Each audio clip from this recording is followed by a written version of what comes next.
নমস্কার বন্ধুরা, ডলি রন্ধনশালায় সবাইকে স্বাগত। চিকেন আমরা ছোট থেকে বড় সবাই খেতে ভালোবাসি, আর আমরা কিন্তু বিভিন্নভাবে রান্নাও করে থাকি। তবে আজকে আমি চিকেনটা একটু অন্যরকমভাবে রান্না করব।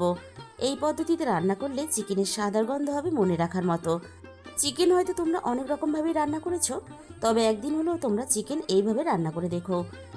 আর বন্ধুরা, রেসিপিটা কেউ কিন্তু স্কিপ করে দেখো না, শেষ পর্যন্ত আমি চিকেনে কি কি মশলা ব্যবহার করলাম সেটা কিন্তু মিস হয়ে যাবে।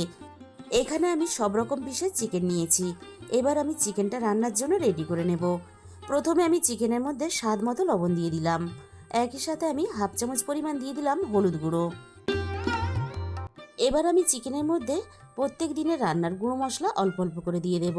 হাফ চামচের একটু বেশি আমি ধনে গুঁড়ো দিয়ে দিলাম, আর একই সাথে আমি এখানে 1 চামচ চিকেন মশলা দিয়ে দিলাম। এবার আমি এখানে অল্প একটু সর্ষের তেল দিয়ে দেব। আমি এখানে 4 বড় চামচের 1 চামচের মতো সর্ষের তেল ব্যবহার করলাম।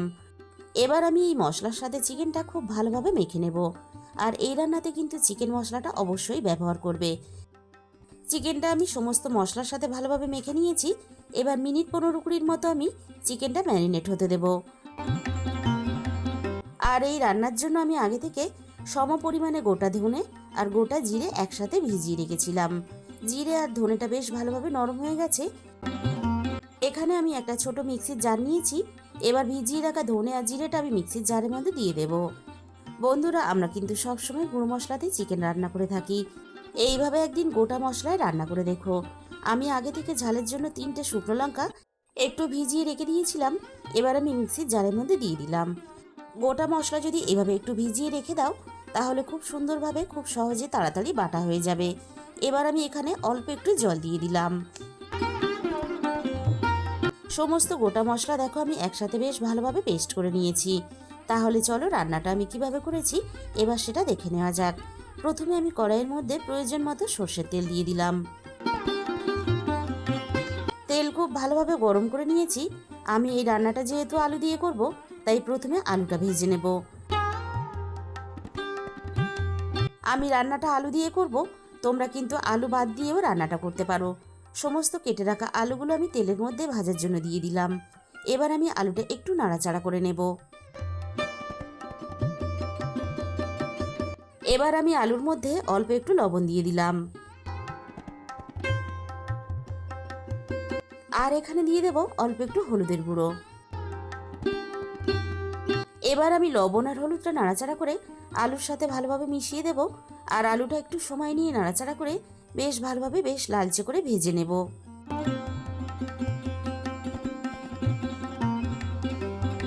আলুটা আমি বেশ লাল করে ভেজে নিয়েছি। এর থেকে আমি আর বেশি ভাজবো না। এবার আমি সমস্ত ভাজা আলু কড়াই থেকে নামিয়ে নেব।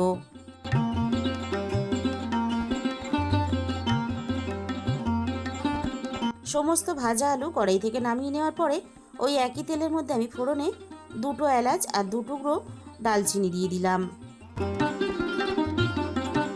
এবার আমি তেলের মধ্যে ফোড়নে 2টো তেজপাতা দিয়ে দিলাম।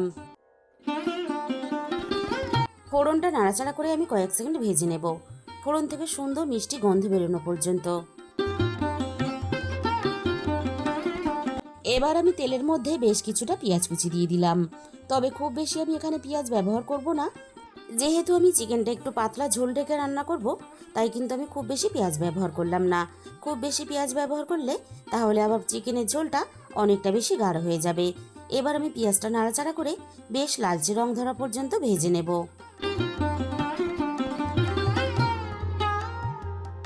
পেঁয়াজটা বেশ ভালোভাবে নরম হয়ে গেছে, আর পেঁয়াজের গায়ে দেখো একটা সুন্দর কালারও চলে এসেছে। এবার আমি পেঁয়াজের মধ্যে স্বাদ মতো লবণ দিয়ে দিলাম।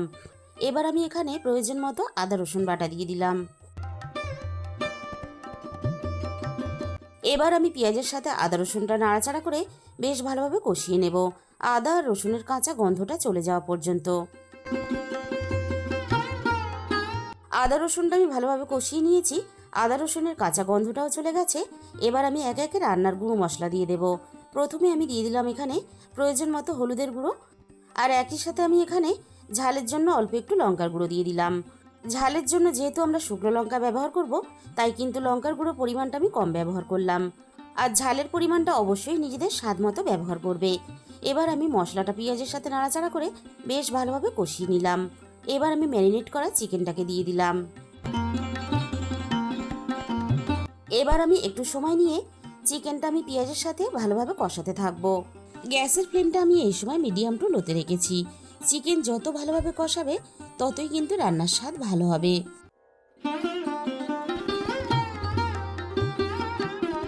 5-6 মিনিটের মতো নাড়াচাড়া করার পরেই কিন্তু দেখো চিকেন থেকে আস্তে আস্তে জল ছাড়তে শুরু করেছে। এই জলেই কিন্তু আমরা চিকেনটাকে খুব ভালোভাবে কষিয়ে নেব। মিনিট 6-7 মতো আমি চিকেনটা বেশ ভালোভাবে কষিয়ে নিয়ে এবার আমি এখানে পেস্ট করে রাখা মশলাটা দিয়ে দিলাম। এবার আমি এই বাটা মশলার সাথে চিকেনটাকে ভালোভাবে কষাতে থাকবো, মশলার কাঁচা গন্ধটা চলে যাওয়া পর্যন্ত। চিকেন থেকে দেখো বেশ খানিকটা কিন্তু জল ছেড়ে দিয়েছে। এই জলেই কিন্তু আমরা চিকেনটাকে এইভাবে অনবরত নাড়াচাড়া করে কষিয়ে নেব। কাঁচা মশলার গন্ধটা চলে গেছে। চায়ের বড় চামচে 2 চামচ টক দই আমি আগে থেকে ফেটিয়ে রেখেছিলাম। এবার আমি ফেটানো টক দইটা দিয়ে দিলাম। টক দইয়ের সাথে আমি আবারও এখানে 1 চামচ ভর্তি করে চিকেন মশলা দিয়ে দিলাম।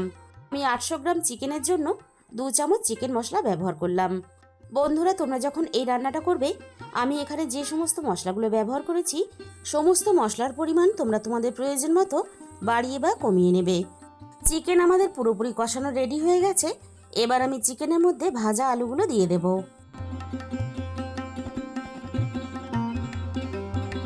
এবার আমি চিকেন আর আলু একসাথে নাড়াচাড়া করে একটু কষিয়ে নেব। চিকেনের সাথে যদি আলুটা একটু কষিয়ে না হয় তাহলে চিকেনের সুন্দর গন্ধটা আলুর ভিতর পর্যন্ত চলে যাবে আর রান্নার পরে আলুগুলো আরও বেশি খেতে ভালো লাগবে। মিনিট 5 মতো চিকেন আর আলু একসাথে নাড়াচাড়া করে আমি কষিয়ে নিলাম। এর থেকে আমি আর বেশি কষাবো না। এবার আমি রান্নার মধ্যে প্রয়োজন মতো জল দিয়ে দেব। জলের পরিমাণটা অবশ্যই তোমরা নিজেদের প্রয়োজন মতো ব্যবহার করবে।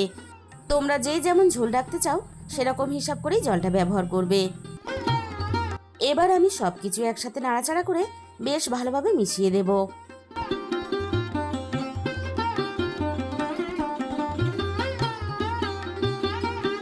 একসাথে আমি সবকিছু ভালোভাবে মিশিয়ে দিলাম।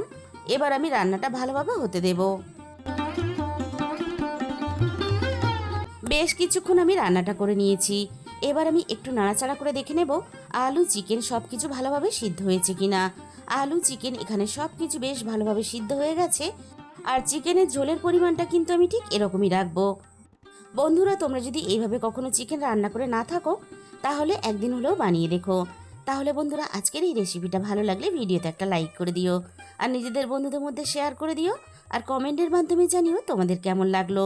আর যে সমস্ত নতুন বন্ধুরা এখনও পর্যন্ত আমার চ্যানেলটা সাবস্ক্রাইব করোনি, এরকম নতুন ঘরোয়া সহজ রেসিপি পেতে আমার চ্যানেলটা সাবস্ক্রাইব করে আমার পাশে থাকার অনুরোধ রইল।